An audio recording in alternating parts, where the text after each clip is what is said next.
فاتحہ۔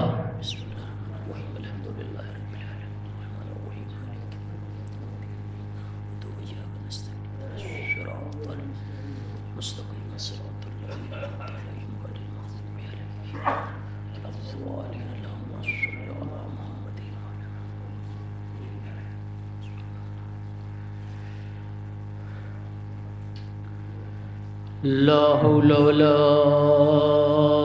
قوة إلا بالله السميع العليم۔ أعوذ بالله من الشيطان اللعين الرجيم، بسم الله الرحمن الرحيم۔ الحمد للہ رب العالمین، الصلاۃ والسلام علی اشرف الانبیاء والمرسلین، سیدنا و مولانا شفیع ذنوبنا ابی القاسم محمد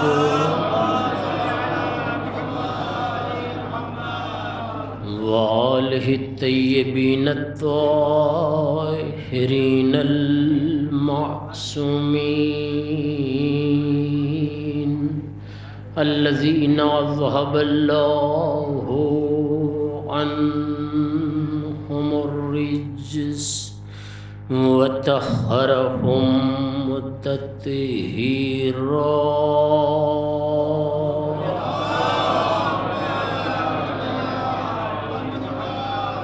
ولعنۃ اللہ علی اعدائہم اجمعین من یومنا ھذا الی قیام یوم الدین۔ اما بعد فقد قال رسول اللہ صلی اللہ علیہ وآلہ وسلم، بسم اللہ الرحمن الرحیم، اکمل المؤمنین ایمانا احسنہم خلقا۔ صلوات پڑھ دے محمد۔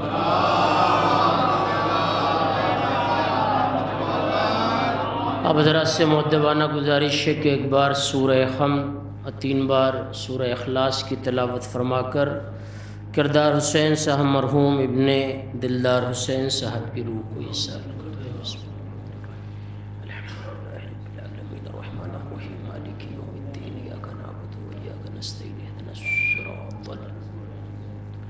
المستقیم، صراط الذین انعمت علیہم غیر المغضوب علیہم ولا الضالین۔ بسم اللہ الرحمن الرحیم، قل هو اللہ احد اللہ الصمد لم یلد ولم یولد ولم یکن له کفوا احد۔ بسم اللہ قل هو اللہ احد اللہ الصمد لم یلد ولم یولد ولم یکن له کفوا احد۔ اللہم صل علی محمد وعلی وتفعل محمد وعلی محمد۔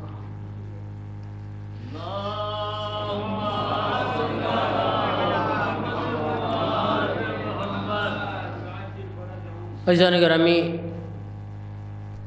تقریباً شعراء کرام نے آنے والے سارے سامعین تک یہ میسج پہنچا دیا کہ یہ مجلس اس کے ایصال ثواب کی ہے جو واقعی ذاکر بھی تھا، شاعر بھی تھا، اور اس کے کردار کی کوئی دوسری نظیر اور مثال فراہم ہو پانا یہ ناممکن تو نہیں ہے مگر مشکل ضرور ہے۔ ان ساری چیزوں کو سننے کے بعد میں نے بھی اچانک اپنا فیصلہ تبدیل کر دیا اور اسی مناسبت سے چند فقرے بڑے ہی اختصار کے ساتھ جتنا وقت ساتھ دے گا۔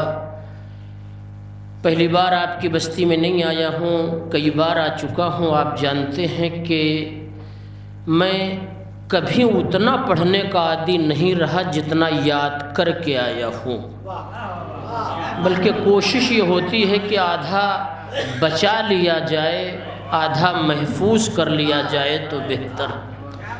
بہت اختصار کے ساتھ پیغمبر کے اس فقرے پر بالکل نام کی مناسبت سے کچھ باتیں اپنے سامعین کے حوالے کرنا چاہتا ہوں۔ پیغمبر اسلام کا فقرہ کہ اکمل المؤمنین ایماناً، ایمان کی دنیا میں وہ انسان مکمل ہے، وہ انسان کامل ہے کہ احسنہم خلقاً، جو کردار میں بہت اچھا ہے۔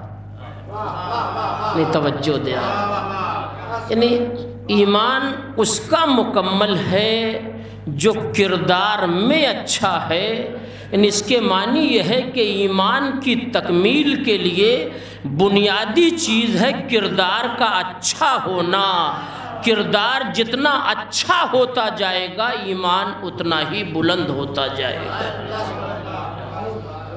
پہلا فقرہ پیغمبر کا جو میں نے آپ کے حوالے کیا، 2-3 فقرے ہیں جسے آپ کے حوالے کرنا چاہتا ہوں کہ وہی انسان ایمان کی دنیا میں کامل و اکمل اور مکمل کہلائے گا جس کا کردار اچھا ہو۔ بڑا اچھا مصرع بھائی نے پڑھا، عامر صاحب نے، میں اسی کا ترجمہ کر کے بات آپ کے حوالے کرنا چاہتا ہوں کہ یہ طے ہے کہ انسان مر جاتا ہے مگر اس کا کردار زندہ رہتا ہے، اس میں کوئی شک نہیں، کوئی شبہ نہیں۔ بڑے دلائل اور استدلال اس دنیا میں پائے جاتے ہیں، بڑے براہین پائے جاتے ہیں، جو واقعی وقت نہیں کہ اس کی تفصیل آپ کے حوالے کی جائے کہ انسان مر جاتا ہے، اس کا کردار جو ہے وہ زندہ رہتا ہے۔ اور اس کے علاوہ ایک بات اور بھی ہے کہ مال ہو یا لقب ہو وہ چوری کیا جا سکتا ہے مگر کردار چوری نہیں کیا جا سکتا۔ توجہ دیا، مال چوری کیا جا سکتا ہے مگر کردار چورایا نہیں جا سکتا۔ القابات کی دنیا پر ڈاکہ ڈالا گیا ہے مگر کردار علی کل بھی اپنی جگہ اپنی عظمتوں کا پرچم لہرا رہا تھا، آج بھی اپنی عظمتوں کا پرچم لہرا رہا ہے۔ کردار چوری نہیں کیا جا سکتا، القاب چورایا جا سکتا ہے۔ اب ذرا کہ سلسلے میں ایک چھوٹی سی بحث، چھوٹا سا مختصر سا تمہیدی مرحلہ، اس کے بعد اصل منزل کی طرف آنا چاہتا ہوں کہ جب عام کردار نہیں مرا کرتا تو کردار حسین کے مرنے کا کیا سوال پیدا ہوتا ہے؟ توجہ دیں، دیکھیں 40ویں کا حق یہ ہے، اسی حق کو ادا کرنا چاہتا ہوں۔ 40ویں کی مجلس آئے ہوئے سامعین کے لیے نہیں پڑھی جاتی، اعزاء اور اقربا کے لیے پڑھی جاتی ہے۔ اسی حق کو ادا کرنا چاہتا ہوں کہ جب عام کردار نہیں مرا کرتا تو کردار حسین کے مرنے کا کیا سوال پیدا ہوتا ہے؟ جس کے کردار نے نماز کو حیات عطا کی ہو، روزے کو زندگی عطا کی ہو، قرآن کو واقعی حیات عطا کیا ہو، دین کو شعور عطا کیا ہو۔ ہر کردار مر سکتا ہے مگر آل محمد کا کردار مر نہیں سکتا۔ توجہ دیں، آئیے ایک چھوٹا سا مرحلہ برابر آپ نے سنا ہوگا ذاکرین سے، تمہید بہرحال بالکل الگ سے آپ کے حوالے کر کے ایک نئے منظر کی طرف لانا چاہتا ہوں کہ سنا ہے آپ نے جب والی مدینہ نے، یہ تاریخ کا فقرہ ہے کسی سے بھی آپ سن سکتے ہیں، والی مدینہ نے جناب ابو ذر غفاری کو حاکم شام کے کہنے پر شام بھیج دیا، روانہ کر دیا۔ جناب ابو ذر شام میں آئے، حکومت نے طلب کیا، دربار میں حاضر ہو گئے۔ ایک فقرہ کہا حاکم نے، کہا میں نے سنا یہ ہے کہ تم علی کے کردار کی شمع جلا رہے ہو۔ دیکھیں میں نے لفظیں بدلی ہے، مفہوم نہیں بدلا۔ توجہ دے آپ، میں نے سنا یہ ہے کہ صبح و شام تم علی کے کردار کی یا علی کی مدحت کی شمع جلا رہے ہو۔ تو ایک مرتبہ ابو ذر غفاری نے نظروں میں نظریں ڈال کر ایک فقرہ کہا کہ کوئی ایسا کردار تو لاؤ جو بیان کرنے کے لائق ہو۔ ایک بلند ترین صلوات عظمت محمد اور آل محمد۔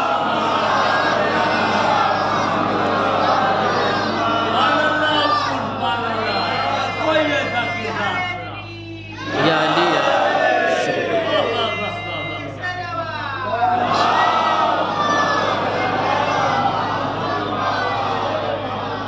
کہ کوئی ایک ایسا کردار تو لاؤ جسے زندہ کردار کہا جائے، جو بیان کرنے کے لائق ہو، کردار کی دنیا بے روح کے ہو جائے اگر علی کا کردار نکال دیا جائے۔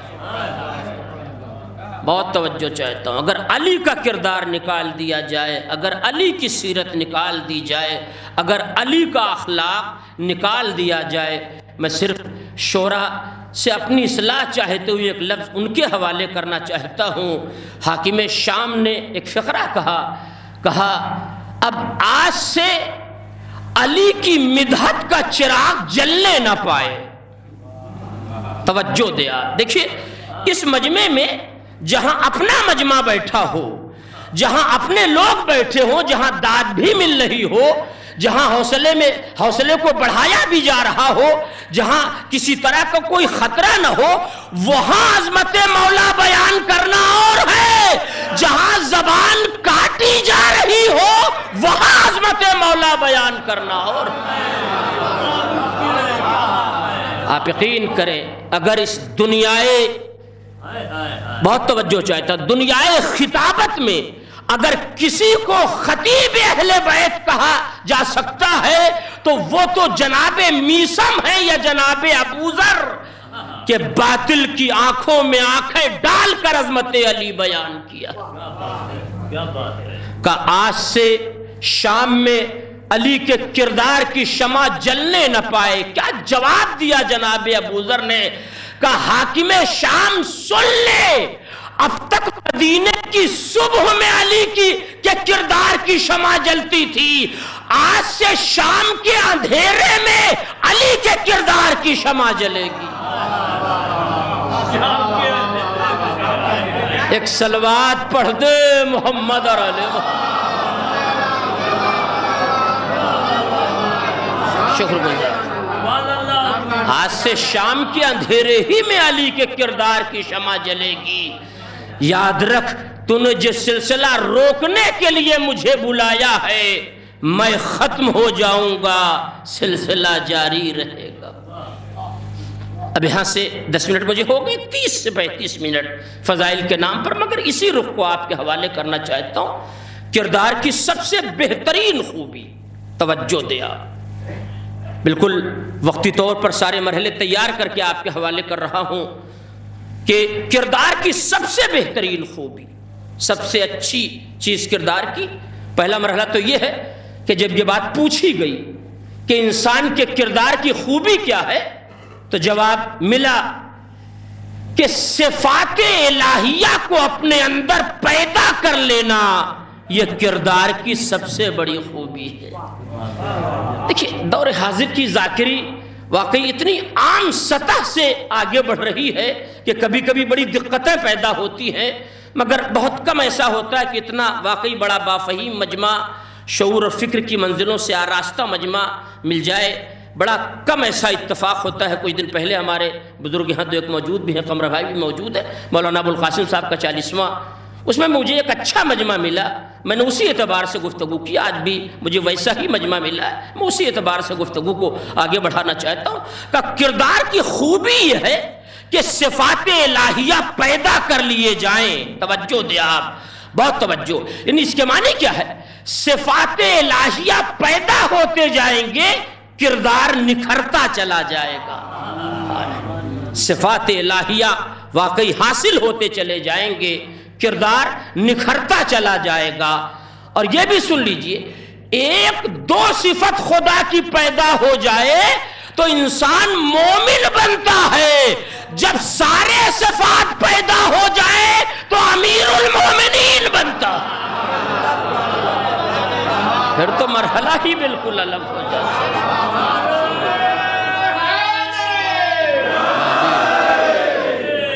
یا علی یا علی، شکر گزار۔ لہذا صفات الہیہ پیدا کیے جائیں۔ اب یہاں سے توجہ کے ساتھ میرے بچے سن لیں، بزرگوں سے معذرت چاہتے ہوئے اب ایک مرحلے کی طرف آپ کو لانا چاہتا ہوں۔ اس میں سب سے پہلا مرحلہ صفات الہی کے پیدا ہونے کا یہ بھی آپ کو بتا دیں، پورا قرآن آپ کی نظروں کے سامنے ہے، احادیث کی دنیا آپ کی نظروں کے سامنے ہے، ذاکرین کا بیان آپ کی نظروں کے سامنے ہے۔ سب سے زیادہ جس صفت کو قرآن نے دہرایا ہے اسے رحمان و رحیم کہا جاتا ہے۔ ذرا کہ اگر 114 سورے ہیں اور 113 سورے کے شروع میں بسم اللہ آیا ہے تو ایک سورہ ایسا ہے جہاں بسم اللہ نہیں آیا، تو ایک جگہ درمیان میں سلیمان کے واقعے میں رکھ کے اللہ نے اس پورے مرحلے کو مکمل کر دیا تاکہ 14 سے الگ نہ ہونے پائے بسم اللہ۔ میں نے ایک ہٹا کے بات کی، توجہ دیا۔ تو قرآن مجید میں 114 بار خالی بسم اللہ الرحمن الرحیم آیا ہے۔ اس کے علاوہ آپ آیات اٹھا کر دیکھیں، اس کا وقت نہیں ہے، موقع محل کہ میں اس کی تفصیل آپ کے حوالے کروں۔ سب سے زیادہ پروردگار کے جن صفتوں کا تذکرہ کیا جاتا ہے اس میں سب سے پہلے الرحمن الرحیم، یعنی سب سے زیادہ اس کے کریم ہونے کا اعلان کیا ہے، سب سے زیادہ اس کے رحیم ہونے کا اعلان۔ اب یہاں سے گریز کر رہا ہوں، گریز پر ایک چھوٹا سا واقعہ اور اسی پر گفتگو کو تمام کر دوں گا۔ اب لفظ میں اپنے انداز میں ڈھال رہا ہوں مگر مفہوم مکمل تاریخ کا ہے۔ یہ جتنے صفات الہیہ ہیں یہ خالی کتابوں میں لکھے رہ جاتے، پڑھے بھی جاتے تو سمجھے نہ جاتے اگر درمیان میں آل محمد کی ذات گرامی نہ آ جاتی۔ توجہ دے آپ، یہ جتنے صفات الہیہ ہیں یہ سب کتابوں میں لکھے رہ جاتے اور اگر پڑھے بھی جاتے تو سمجھ میں نہ آتے اگر درمیان میں آل محمد کی ذات گرامی نہ آتی۔ جملہ بطور خاص سن لے تاکہ آگے بڑھنے کا مجھے موقع مل جائے۔ اللہ کتنا عادل ہے یہ خالی کتابوں میں لکھا رہ جاتا، مگر جب علی نے گھر کی ذاتی گفتگو میں بیت المال کا چراغ گل کر دیا تو دنیا سوچنے پر مجبور ہو گئی، جب بندے کی عدالت ایسی ہے تو اس کے خدا کی عدالت کیسی ہے؟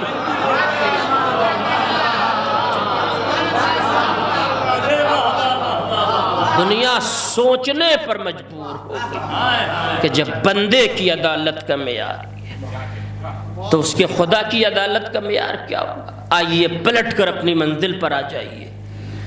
دنیا میں اللہ سے زیادہ کوئی کرم کرنے والا نہیں ہے۔ اب آپ یہاں سے کردار حسین پہچان لیں، بہت توجہ۔ فضائل سے لے کر مصائب تک جانے کے لیے درمیان میں ایک وقفہ ہے، مگر ظاہر ہے کہ اچھی طرح واقعات آپ کی نظروں کے سامنے ہیں۔ کردار حسین پہچانے کہ اللہ کتنا کریم ہے اور اس کے یہ بندے کتنے کریم ہیں۔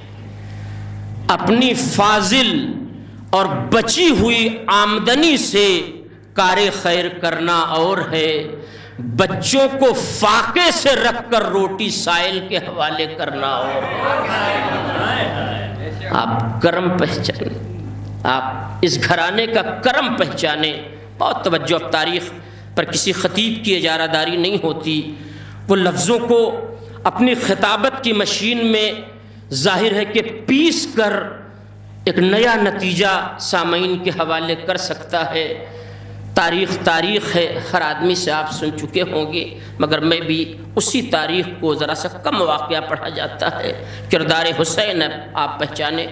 آنے والا ایک سائل امام حسین کے پاس آتا ہے، کہتا ہے فرزند رسول میں کچھ مانگنے آیا ہوں۔ ایک صلوات پڑھ دے محمد اور آل محمد۔ آنے والا سائل امام حسین کے پاس آن کر کہتا ہے فرزند رسول میں کچھ مانگنے آیا ہوں اور یہ طے ہے کہ آپ عطا کریں گے۔ کہا تو نے کیسے اندازہ کیا؟ کہا مانگنے پر دنیا کے لوگ عطا کرتے ہیں، آپ کا کمال کرم یہ ہے کہ آپ بلا مانگے عطا کرتے ہیں۔ کہا طے ہے کہ آپ عطا کریں گے، مگر فرزند رسول ایک گزارش۔ مولا نے پوچھا وہ کیا؟ کہا مولا گزارش ٹالیں گے تو نہیں آپ؟ کہا پہلے تو بیان تو کر کے کہنا کیا چاہتا ہے؟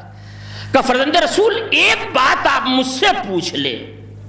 کہا وہ کیا؟ کہا آپ مجھ سے پوچھیں کہ ساری دنیا کا در چھوڑ کر میں آپ کے دروازے پر کیوں ہاتھ پھیلانے آ گئے؟ آپ کردار حسین پہچانے۔ ساری دنیا کا در چھوڑ کر میں آپ کے دروازے پر کیوں ہاتھ پھیلانے آ گیا؟ مولا نے ایک فقرہ کہا کہ اگر تو کہہ رہا ہے تو میں پوچھے لے رہا ہوں، ورنہ تو اچھی طرح جانتا ہے میرے بابا کے ہاتھوں میں آنے والی ذوالفقار بھی 70 نسلوں کا جائزہ لے کے چلتی ہے۔ توجہ دیا، اگر تو کہہ رہا ہے تو میں دریافت کیے لیتا ہوں، ورنہ یہ طے ہے کہ جب میرے بابا کے ہاتھوں میں آنے والی تلوار 70 نسلوں کا جائزہ لے کے چلتی ہے تو سامنے کھڑے ہوئے سائل کی نوعیت کو میں نہ پہچانوں گا۔ اگر تو نے کہہ دیا تو میں نے پوچھ لیا تجھ سے کہ تو کیوں میرے دروازے پر آ گیا، تو اس نے ایک مکمل مجلس پڑھی ہے عظمت آل محمد کے نام پر۔ سائل وہ بھی تھا مگر آج کی ذاکری کا سائل الگ ہے۔ ہائے ہائے توجہ دیا، آج کی خطابت کا سائل بالکل الگ ہے۔ وہ سب سے پہلے پیسہ طے کرتا ہے کہ بلا تو رہے ہیں ملے گا کیا۔ ہائے ہائے بہت توجہ چاہیے۔ سب سے پہلے وہ یہ طے کرتا ہے کہ بلا تو رہے ہیں ملے گا کیا، کتنا ملے گا، کیسے بلائیں گے، بہت توجہ چاہتا ہوں۔ چنانچہ وہ کہتا ہے فرزند رسول آپ کے جد کا ارشاد گرامی ہے، آپ کے جد حضرت محمد مصطفیٰ صلی اللہ علیہ وسلم کا ارشاد گرامی ہے کہ اگر کبھی بھی حالات بگڑ جائیں تو سب کے آگے ہاتھ نہ پھیلانا، 4 طرح کے لوگوں سے مانگنا۔ دیکھیے اسلام نے بیماری سے پہلے دوا بتا دی، یہ احتیاط بتا رہی ہے کہ اسلام مانگنے کا مذہب نہیں ہے، عطا کرنے کا مذہب ہے۔ ہائے ہائے اور فرمائیے گا، اسلام مانگنے کا مذہب نہیں ہے، عطا کرنے کا مذہب ہے۔ میں بڑی اوپن خطابت میں جانا نہیں چاہتا، مگر اگر فقط سیرت پیغمبر اسلام اٹھا کے دیکھا جائے تو آپ کی جتنی حیات ہیں ان میں اور خدیجہ میں بنیادی فرق یہ ہے کہ سب نے بیت المال سے لیا ہے، خدیجہ نے نبی کو عطا کیا۔ بڑا بنیادی فرق کہ اگر خدا نہ خواستہ ہاتھ پھیلانا پڑ جائے، کوئی ایسی کنڈیشن پیدا ہو جائے تو سب کے آگے ہاتھ نہ پھیلانا، ورنہ غیرت پامال ہو جائے گی، کچھ حاصل بھی نہ ہوگا۔ اسلام عطا کرنے کا مذہب ہے، مانگنے کا مذہب نہیں ہے۔ جہاں تک میں نے خود پڑھا ہے، اپنے بزرگوں سے سنا ہے، میرے بزرگ جو یہاں بیٹھے ہوں میری اصلاح کر سکتے ہیں، یہی وجہ ہے کہ عطا کرنے کا ثواب تو بہت بتایا گیا ہے، مگر رسید لے کے اگر کوئی نکل جائے تو اس کے سلسلے میں مجھے کچھ نہیں ملتا۔ جی اگر آپ کی نظروں میں کوئی ایسی روایت ہو تو مجھے بتا دیجئے گا، میں کسی اگلی مجلس میں اس کی تردید کر دوں گا۔ اسلام نے عطا کرنے کی فضیلت بتائی ہے، بہت توجہ۔ میں شکر گزار ہوں آپ کی اس معتبر سماعت کا کہ خیبر و خندق و بدر و حنین کی زرخیز وادیوں میں خطابت کا گھوڑا دوڑانا اور مگر اس پرپیچ وادیوں سے ایک ٹھوکر کھائے بغیر منزل مقصود تک پہنچنا واقعی بڑا دشوار ہے، مگر یہ آپ کی سماعت ہے جو مجھے سنبھالے ہوئے ہے، ورنہ اپنی کوئی حقیقت نہیں، اپنی کوئی بساط نہیں۔ ایک بلند ترین صلوات عظمت محمد اور آل محمد۔ چنانچہ یہ شہزادی کا کرم ہے، اس کے علاوہ کچھ نہیں۔ کہ آپ کے جد کا ارشاد گرامی ہے اگر ہاتھ پھیلانا ہو تو سب کے آگے ہاتھ نہ پھیلانا، 4 طرح کے لوگوں سے مانگنا۔ بہت توجہ۔ کہ وہ 4 طرح کے لوگ کون ہیں؟ اب یہیں سے 5 سے 7 منٹ واقعی بڑے قیمتی ہیں، جو فضائل بھی ہے اور کردار حسین بھی ہے، کہ اگر مانگنا ہو، اس میں 4 میں ایک علاقے سے مخصوص ہے، بقیہ سب کامن ہے، سب عام ہے۔ عام یہ بھی ہے، مگر چنانچہ اس کو باقاعدہ پیغمبر نے اس کو حد بندی کر دی ہے۔ اور کیوں حد بندی کی ہے؟ سرکار سے وہاں کے لوگ پوچھے، ہمیں پوچھنے کا حق نہیں ہے۔ چونکہ ابھی میں نے نام لیا نہیں، اس لیے آپ اس کا وجدہ آپ کو نہیں آیا۔ سرکار کا یہ فقرہ ہے کہ اگر عرب میں مانگنا ہو، بہت توجہ، سرکار خود عربی ہے، غور فرما رہے ہیں، سرکار فرماتے ہیں اگر عرب میں مانگنا ہو تو سب کے آگے ہاتھ نہ پھیلانا، کسی شریف عربی کو تلاش کرنا۔ اس کے معنی کیا ہے؟ نبی خود جانتے تھے عرب میں ڈھونڈا جائے تو خدا مل جائے گا، مگر شریف عربی مل جائے، ہائے ہائے۔ جو لوگ سعودیہ گئے ہیں کمانے کے لیے، وہ جانتے ہیں عرب میں پیسہ تو مل سکتا ہے، مگر شریف عربی مل جائے بڑا دشوار ہے۔ کہ اگر عرب میں مانگنا ہو تو کسی شریف عربی کو تلاش کرنا۔ سب کے آگے اگر تم نے ہاتھ پھیلا دیا تو غیرت نیلام ہو جائے گی، غیرت پامال ہو جائے گی۔ اسلام غیرت بچانے کا کام کرتا ہے۔ جیسے ہی اس نے یہ فقرہ کہا کہ آپ کے جد کا ارشاد گرامی ہے کہ شریف عربی سے مانگنا، ویسے ہی مولا نے بالکل دوسرے انداز میں اسے ٹوک دیا یا فوراً سوال کر لیا کہ پھر تم میرے یہاں کیوں آیا؟ دیکھیں کبھی کبھی افہام و تفہیم کی غلطی بڑے مسائل کھڑی کر دیتی ہے، بڑے مسائل کھڑے کر دیتی ہے۔ واقعی ایک جگہ میں مجلس پڑھ رہا تھا، مجھے دوسرے دن وہاں پھر پڑھنا تھا، یہ اتفاق ہے کہ یہاں بھی پڑھنا ہے کل، اور وہاں بھی کچھ ایسا ہی مرحلہ تھا۔ درمیان میں بانی مجلس ممبر پہ جانے سے پہلے مجھ سے کہہ دیا حضور آپ اپنی زبان سے اعلان کر دیجئے گا تو مجمع کچھ بڑھ جائے گا۔ میں نے کہا یہ آپ کا عقیدہ ہے، گھٹ تو سکتا ہے میرے اعلان سے، بڑھ نہیں سکتا۔ اب چونکہ خواہش تھی میں نے درمیان میں کہہ دیا کہ مجلس میرے جیسا جاہل ہی کل والی بھی خطاب فرمائے گا۔ اب جن کو کل کی مجلس کا اعلان کرنا تھا انہیں میرا نام نہیں معلوم تھا۔ دیکھیے بات میں نے آپ تک پہنچا دیا، انہوں نے میرا ہی فقرہ دہرا دیا جو میں نے ممبر سے پڑھا، توجہ دیا۔ تو جیسے اس نے کہا کہ آپ کے جد نے ارشاد فرمایا ہے کہ کسی شریف عربی سے مانگنا، تو مولانا نے کہا پھر میرے دروازے پر کیوں آیا؟ میں تقریباً 27 اور 28 منٹ کے بعد مجلس کا نتیجہ آپ کے حوالے کر رہا ہوں، اسی ایک لفظ کو پہنچانے میں آپ تک آیا ہوں۔ کہ جیسے ہی مولا امام حسین نے اس سے کہا، اور اس نے کہا کہ آپ کے جد نے فرمایا کہ شریف عربی سے مانگنا، تو مولانا کہا میرے دروازے پر کیوں آیا؟ تو ایک فقرہ کہتا فرزند رسول، اللہ نے کائنات میں پہلے آپ کا گھرانہ بنایا، پھر عرب کی ڈکشنری میں لفظ شرافت کو خلق کیا تاکہ لفظ کو منزل مل جائے۔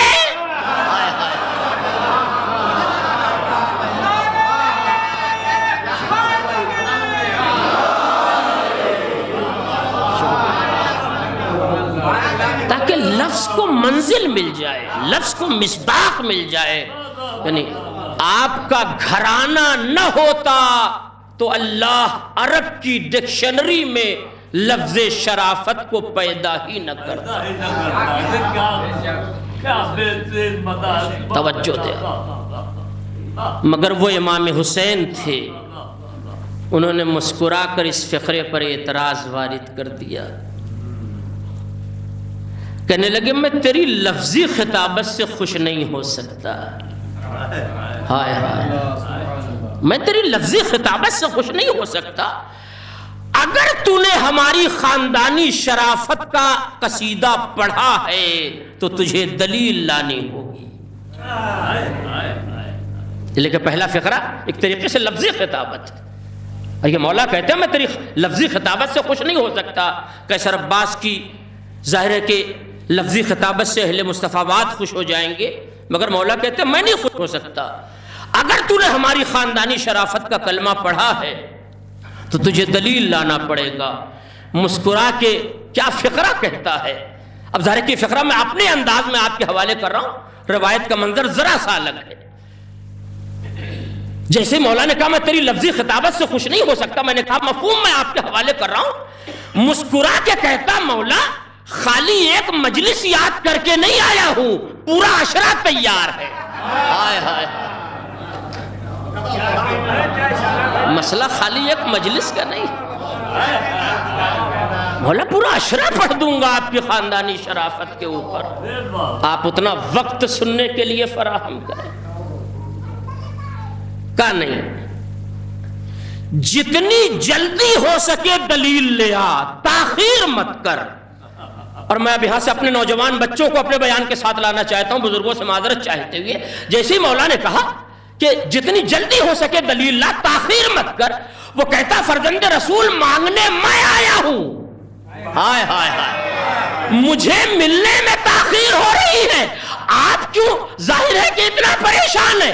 کہا تو پہلا مانگنے والا ہے جو ہمارے سامنے یا ہمارے دروازے پر اتنی دیر کھڑا رہا، ورنہ ہم سائل کو روکا نہیں کرتے۔ بات چونکہ تو نے بڑھا دی، ورنہ ہم آنے والے کو فوراً عطا کر دیتے ہیں تاکہ اسے ملنے میں تاخیر نہ ہو، جتنی جلدی ہو سکے اسے کچھ نہ کچھ دے دیا جائے۔ مگر یہ پوری گفتگو جو تو نے یہاں تک پہنچائی ہے، تو نے پہنچائی ہے، میں نے نہیں، ورنہ اگر تو مانگتا خالی تو جو کچھ میرے پاس تھا سب استطاعت میں عطا کر دیتا۔ کہ نہیں مولا میں دلیلیں لاؤں گا۔ ایک صلوات پڑھ دے محمد اور علیہ اذان تو نہیں ہو، دلیلیں میں لا رہا ہوں مولا۔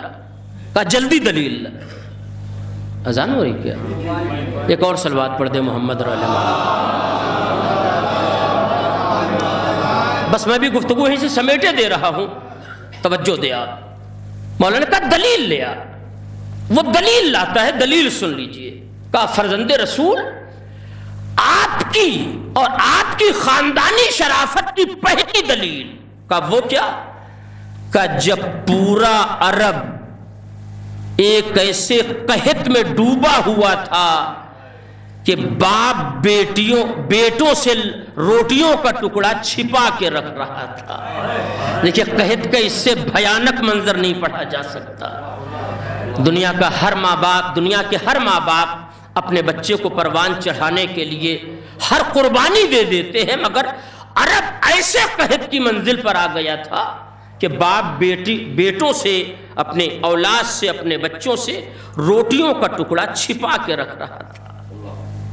ایسا قیامت کا قحط کا پھر کہ ایسے قیامت کے قحط میں آپ کے جد امجد عبد المطلب نے، یعنی امام حسین کے جد کون ہے؟ کردار حسین آپ پہچانے، امام حسین کے جد ابو طالب اور جد امجد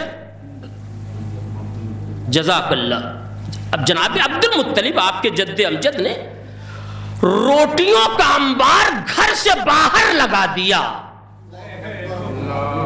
نہیں میری بہتر رائے گاہ نہ جانے پائیں، میں یہی میسج آج اپنے سامعین کے حوالے کرنا چاہتا ہوں کہ روٹیوں کا انبار گھر کے باہر لگایا اور خود گھر کے اندر چھپ گئے۔ مولا نے پوچھا گھر کے اندر کیوں چھپ گئے؟ کہ مولا آپ سے زیادہ کون جانتا ہے، چھپ اس لیے گئے تاکہ کوئی لے جانے والا شرم محسوس نہ کرے۔ یعنی آل محمد کا کمال عطا یہ تھا کہ مانگنے والے کی غیرت بچانے کا سامان پہلے کرتے تھے۔ ہمارے یہاں حکم شریعت قبلہ موجود ہے، اور ظاہر ہے کہ الہ آباد کا یہ پڑھا لکھا مجمع ان مسائل سے اچھی طرح باخبر ہے۔ حکم یہ ہے کہ اگر کوئی سائل کو عطا کرو تو اس کے چہرے کی طرف مت دیکھو، نظروں سے نظریں مل جائیں گی تو بیچارہ رسوا ہوگا۔ یہ حکم شریعت ہے کہ آپ کے جد امجد نے روٹیوں کا انبار گھر کے باہر لگا دیا اور گھر کے اندر چھپ گئے تاکہ لے جانے والا شرم نہ محسوس کرے۔ آج ہمارا عالم یہ ہے کہ مسجد یا امام باڑے کو ایک پنکھا دے کر تینوں پتیوں پہ نام لکھانا یہ ہمارے کار خیر کا انجام ہے کہ زندگی میں تو مرحوم نے ڈانس نہیں کیا تھا مگر پتی نے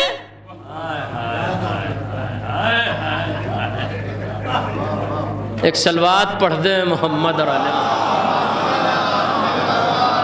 پتہ نہیں کیوں ہمارے ہاں کار خیر میں واقعی کیا یہ چلن رائج ہو گیا کہ جب تک اس پہ نام نہ لکھا جائے، مطلب ہم یہ سمجھ رہے ہیں جیسے پہلے، اب تو خیر جب سے موبائل رائج ہو گیا سارا معاملہ ختم ہو گیا، ورنہ خط وط لکھا جاتا تھا تو پتہ بہت صحیح لکھا جاتا تھا کہ ایسا نہ ہو کہ خط کہیں کا ہو پہنچ کہیں جائے تو ایصال ثواب گڑبڑ نہ ہونے پائے، ایسا نہ ہو کہ پنکھا ہم دے رہے ہیں کسی دوسرے کے نام اعمال میں۔ یعنی یہ دنیا کا انسان وہاں کی معصوم مخلوق کو اپنے جیسا سمجھ رہا ہے، اور جب تک یہاں والا وہاں والوں کو اپنے جیسا سمجھے گا یہی خرابی پیدا ہوگی۔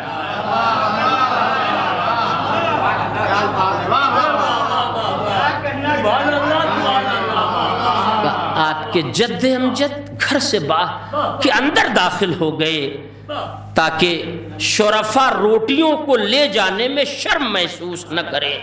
اب ظاہر ہے کہ مجھے ایک تمہید بنا کر مسائب تک آنا ہے، لہذا ان لفظوں کو واقعی پورے توجہ کے ساتھ وہ افراد سن لیں۔ ویسے واقعی میں شکر گزار ہوں اتنی کم توجہ سے، اتنی زیادہ توجہ سے بہت کم مجلسیں سنی جاتی ہیں جتنی بھرپور توجہ سے آپ سن رہے ہیں، کہ تاکہ شرفا روٹیوں کو لے جانے میں شرم محسوس نہ کریں۔ ایک اور صلوات پڑھ دے محمد اور آل محمد۔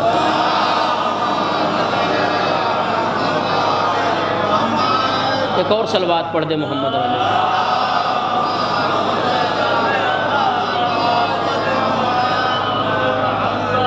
تو عبد المطلب گھر کے اندر آ گئے، روٹیاں لوگ لے جا رہے ہیں۔ سنیں واقعی قمر بھائی، واقعی توجہ چاہتا ہوں۔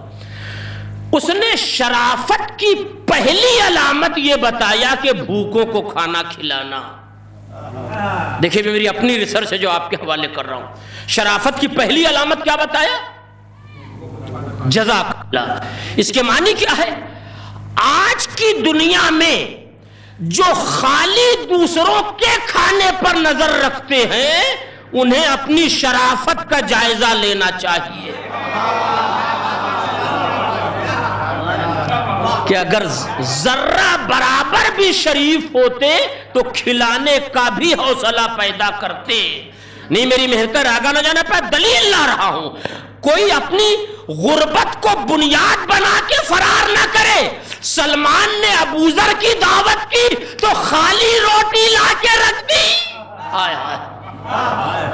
تاکہ غربت کو بنیاد نہ بنایا جائے کہ صاحب ہم صاحبان زر میں سے ہوتے تو دعوت کرتے۔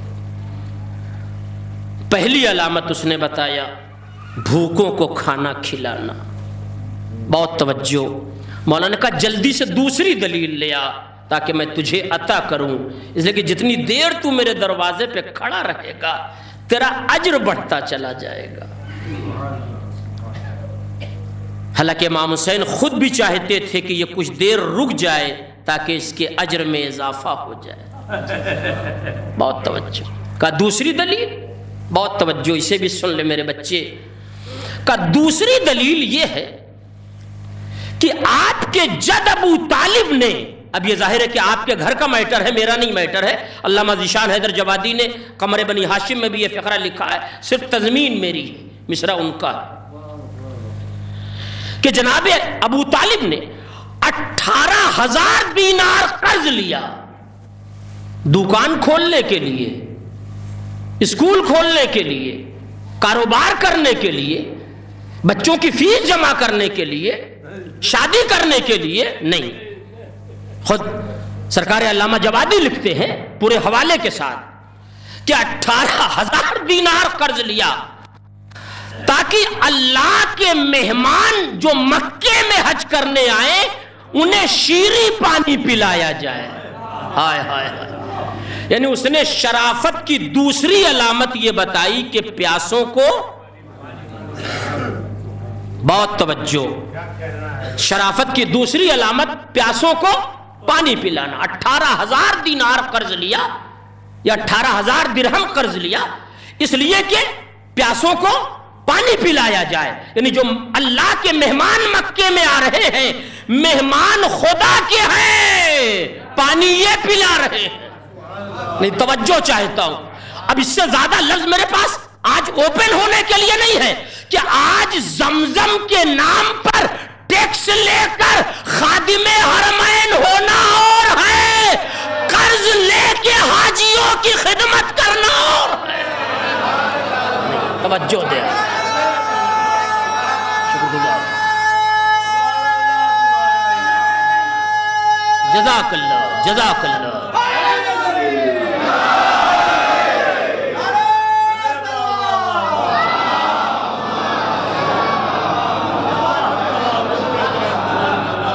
آج دنیا کے ہر امیر غریب سارے حاجیوں سے ٹیکس لے کر خادم حرمین ہونا اور ہے، اور ظاہر کہ قرض لے کے اللہ کے مہمانوں کی خدمت کرنا اور ہے. اور مولا نے یہ لفظ مجھے آپ کے حوالے کر رہا ہوں. اتنا فرق ہونا چاہیے. خادم ہونا اور ہے اور مالک ہونا اور ہے. ابو طالب مالک مکہ ہیں، بقیہ سب خادم حرمین. توجہ دیا. اور اب ظاہر ہے کہ مجلس کو ایک نئی نہج دینا چاہتا ہوں. دعاؤں کے ساتھ سن لیجئے. صحت کے لیے دعا کر دیجئے گا. علالت کے دور سے گزر رہا ہوں. صرف اتنی دعا کرتا ہوں کہ پروردگار جب تک زندہ رکھنا یہ ممبر چھوٹنے نہ پائے، تیری قضا اور قدر سے ہما وقت تیار. توجہ دیا. اب 2 علامتیں میں نے آپ کے حوالے کر دی، دونوں کا نتیجہ آپ سن لیجئے. اس نے شرافت کی پہلی علامت کیا بتایا؟ جزاک اللہ. بچی ہوئی مجلس پھر کبھی آپ کے حوالے کر دوں گا. میرے اپنے اعتبار سے وقت ہو گیا اور میں کبھی وقت کے ساتھ خیانت نہیں کرتا. بہت توجہ چاہتا ہوں. اور میرا اپنا نظریہ بھی یہ ہے کہ اصل مال اگر بچا لیا جائے تو بہتر ہے.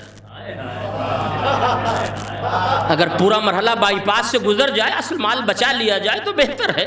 اصل مال واقعی مجلس کا بچا رہ گیا، اسے پھر کبھی آپ کے حوالے کر دوں گا. مگر یہ ایسا قرض حسنہ ہے کہ بھول جانا میرا کام ہے، یاد نہ دلانا آپ کا کام ہے. جی نہیں، یاد نہ دلانا آپ کا کام ہے. کیوں؟ میں اپنی بات کر رہا ہوں. میں اپنے ذاکرین اور علماء کرام اور مولویوں کی بات نہیں کر رہا ہوں. اللہ انہیں اپنے حفظ و امان میں رکھے. میرے جیسا ذاکر جب کہتا کہ وقت نہیں ہے، بات بہت ہے، تو سمجھ لیجئے آگے بولنے کے لیے ایک لفظ نہیں ہے.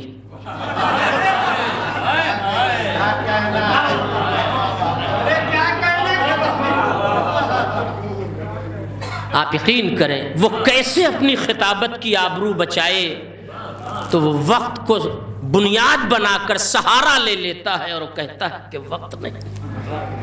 توجہ دیا. لیکن آپ یقین کریں میں نے آدھی مجلس آج کی مجلس میں آپ کے حوالے کی ہے، آدھی پھر کبھی آپ کے حوالے کر دوں گا. انشاءاللہ انشاءاللہ ایک صلوات پڑھ دیں محمد رسول اللہ. شکر گزار ہوں حسنین بھائی آپ کا. بس نتیجے مجلس آخری لفظ میں فضائل کے نام پر سن لیجئے اور میں مسائب پر آ جاؤں. شرافت کی پہلی علامت اس نے بتایا بھوکوں کو کھانا کھلانا. شرافت کی دوسری علامت کیا بتایا؟ جزاک اللہ. نتیجے مجلس سن لیجئے، صرف دعا کا طالب ہوں. 2 علامتیں بتائیں، بھوکے کو کھانا کھلانا اور پیاسے کو پانی پلانا. اگر سن 61 ہجری کی تاریخ آپ دیکھیں تو یزید نے کربلا میں ان دونوں پر پابندی لگا کر اپنی شرافت کا گلا اپنے ہاتھوں سے دبا دیا. سب کہا جائے شریف نہ کہا جائے۔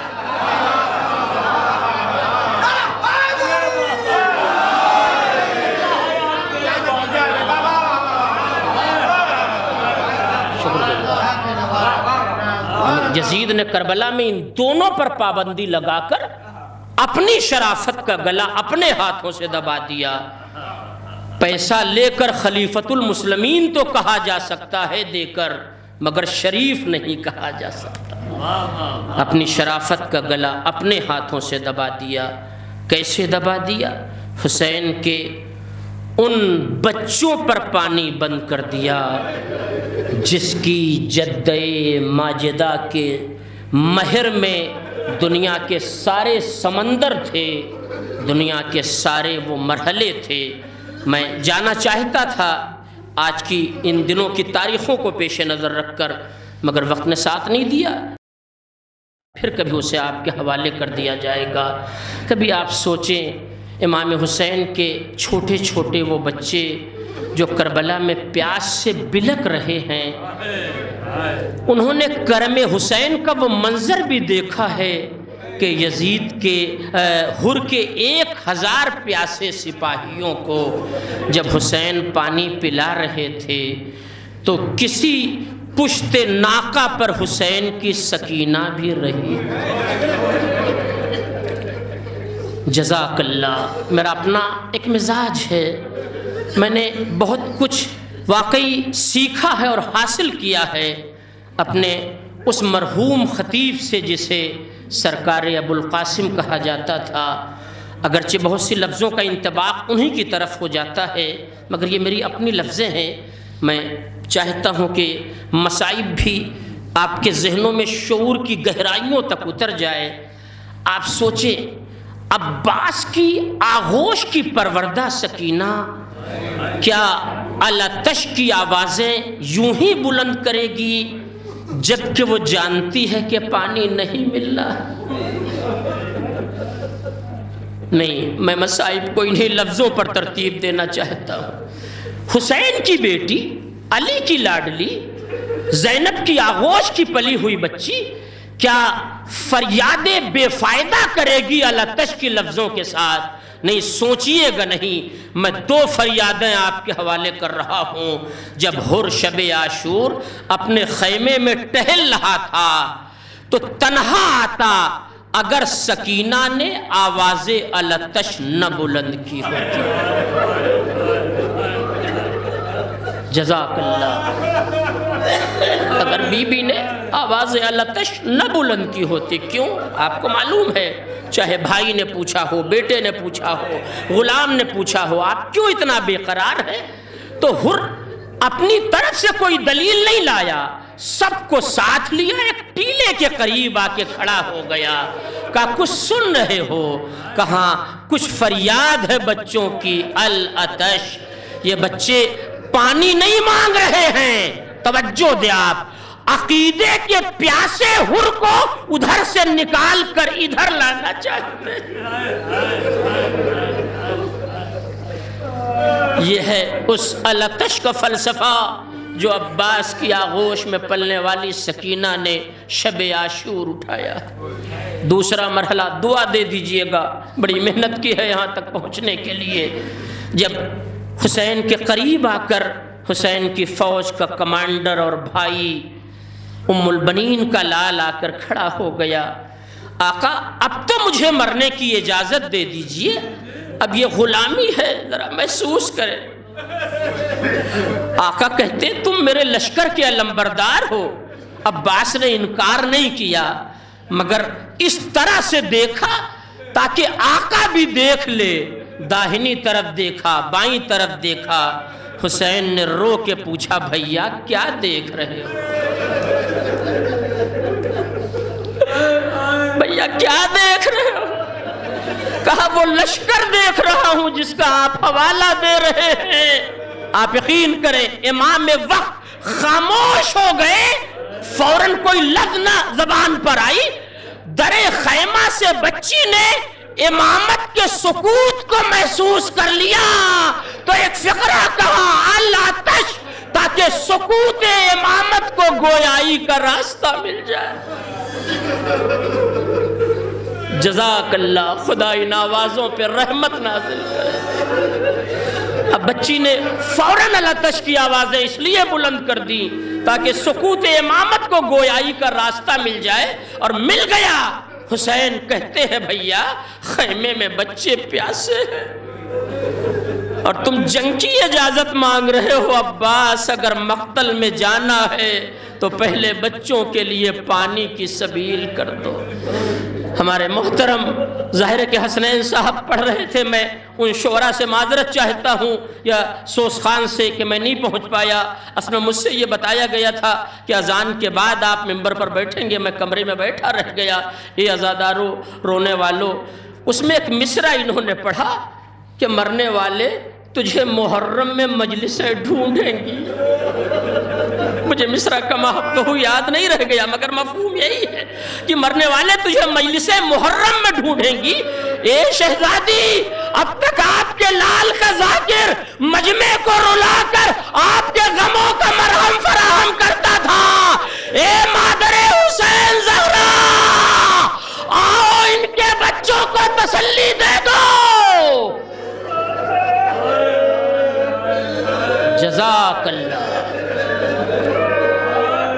جزاک اللہ۔ رونے والوں، حق گریہ ادا ہو گیا، آپ تڑپ کے رو دیے، مگر مجھے مصائب تکمیل تک پہنچانا ہے۔ میں کیا بتاؤں، مجھے منزل تک پہنچانا ہے کہ مصائب مکمل ہو جائے۔ میں رات جب داخل ہوا تھا اس بستی میں، اس وقت بھی مجلس شروع ہو گئی تھی، مولانا ضمیر صاحب کو خطاب کرنا تھا۔ مجھے نہیں معلوم کون پڑھ رہا تھا، مگر اس مصرے کا مفہوم بھی میرے ذہن میں اس وقت تک موجود ہے۔ ظاہر اس مصرے سے یہ آیا ہو گیا تھا میرے اوپر کہ بھی وہ بوڑھی ماں زندہ ہے جس کے سامنے اس کی آغوش کا پالا ہوا گزر گیا۔ اللہ صبر جمیل عنایت فرمائے۔ مرحوم کی ماں کو میں کن لفظوں میں انہیں تعزیت پیش کروں، میں صرف 2 لفظوں کو بنیاد بنا کر مصائب کو تمام کر دوں گا۔ اے عزادارو، اللہ نے مرحوم کو بہنیں بھی عطا کی ہیں۔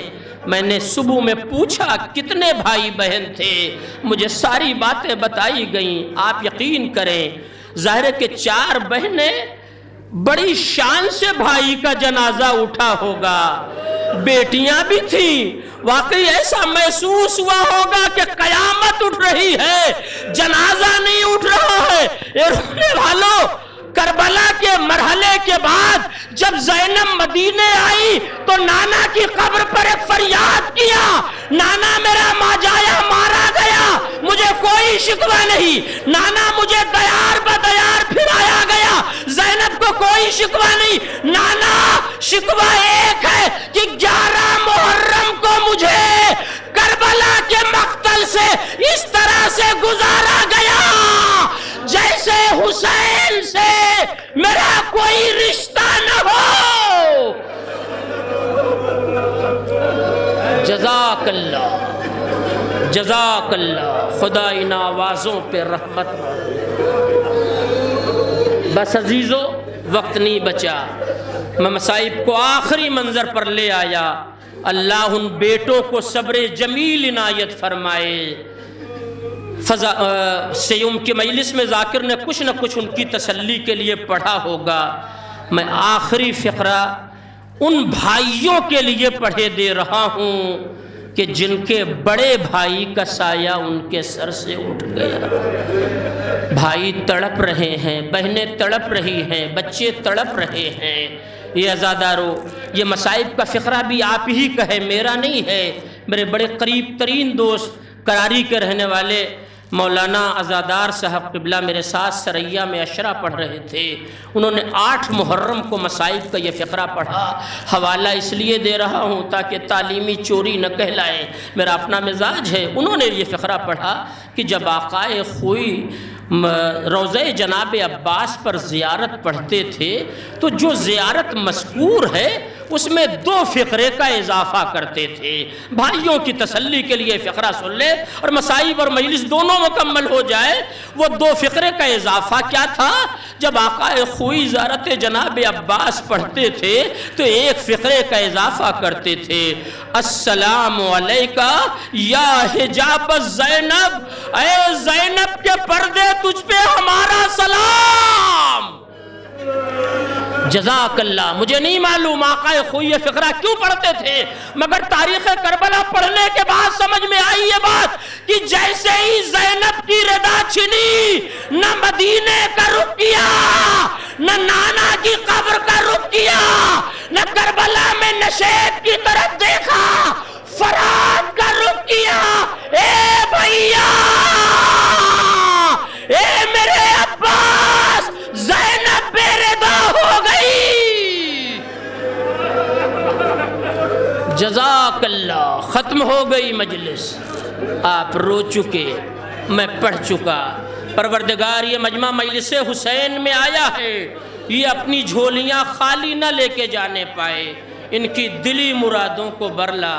پروردگار زمانہ اور حالات دونوں بہت خراب ہیں، جہاں جہاں بھی محبان اہل بیت پائے جاتے ہیں ان کی جان مال عزت اور آبرو کی حفاظت فرما۔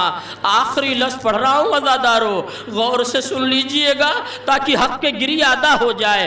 آقا خوئی جب زیارت میں 1 فقرہ اور پڑھاتے تھے تو بڑا عجیب فقرہ کہتے تھے، السلام علیکہ یا شباب الحسین، اے حسین کی جوانی تجھ پہ ہمارا سلام۔ مجھے نہیں معلوم، میں نے جب کربلا پڑھی تو سمجھ میں آیا جیسے ہی فرات کے کنارے سے بھائی نے بھائی کو آخری سلام بھیجا تو حسین کمر پکڑ کر خاک کربلا پر بیٹھ گئے۔ اے بھیا، تیرے مرنے سے کمر خمیدہ ہو گئی۔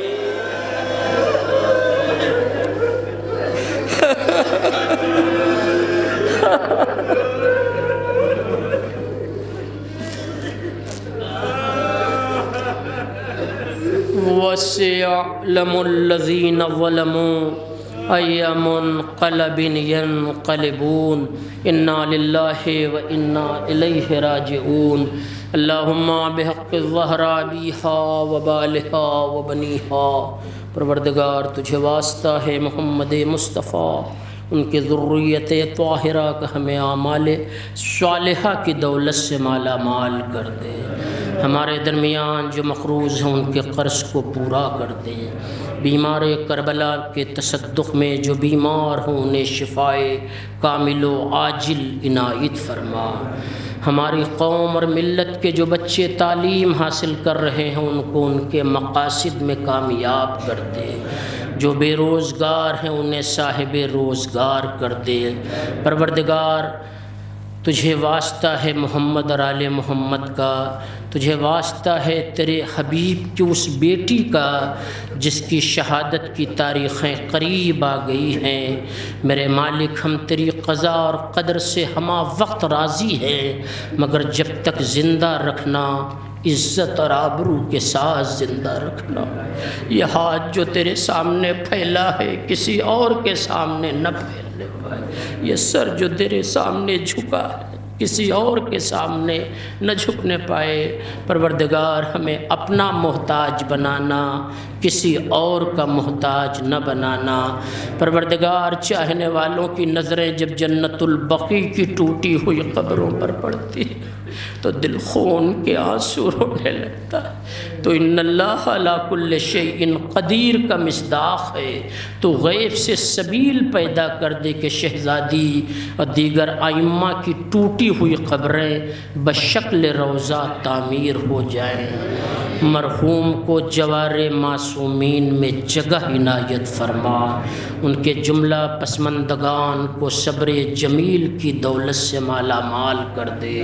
ان دعاؤں میں سب سے اہم اور آخری دعا تجھے واسطہ ہے علی اکبر کی جوانی کا، تجھے واسطہ ہے غازی عباس کے کٹے ہوئے بازوؤں کا، تجھے واسطہ ہے گلوے نازنین علی اصغر کا، تجھے واسطہ ہے جناب قاسم کے پامال بدن کا، تجھے واسطہ ہے شہزادیوں کی اسیری کا، تجھے واسطہ ہے بی بی سکینہ کے اس نیل گوں رخسار کا جس رخسار کی رنگت شمر کے تماچوں سے کربلا سے شام تک روزانہ تبدیل ہوتی رہی۔ ہمارے نامہ اعمال میں کچھ نہیں، یہی آنسو ہے، یہی مصائب ہے، یہی ذکر غریب زہرا ہے، اسی کو ہماری نجات کا یقینی ذریعہ قرار دے۔ تیری آخری حجت، ہماری آخری امید امام زمانہ پردہ غیب میں ہیں، اپنے اذن کے ذریعے ہمارے امام کے ظہور میں تاجیل عنایت فرما۔ عند الظہور ہمیں اس لائق بنا دینا کہ ہم اپنے امام کے سامنے حاضر ہو سکیں۔ ربنا تقبل منا انک انت السمیع الدعاء۔ آپ حضرات سے گزارش ہے کہ سورہ حمد 3 بار سورہ اخلاص کی تلاوت فرما کر کردار حسین صاحب مرحوم ابن دلدار حسین صاحب کی روح کو حصہ۔ بسم اللہ الرحمن الرحیم الحمد للہ رب العالمین الرحمن الرحیم مالک یوم الدین ایاک نعبد و ایاک نستعین اہدنا الصراط المستقیم صراط الذین انعمت علیہم غیر المغضوب علیہم ولا الضالین۔ بسم اللہ الرحمن الرحیم قل هو اللہ احد اللہ الصمد لم یلد ولم یولد ولم یکن له کفوا احد۔ بسم اللہ قل هو اللہ احد اللہ الصمد لم یلد ولم یولد ولم یکن له کفوا احد۔ ماتم حسین۔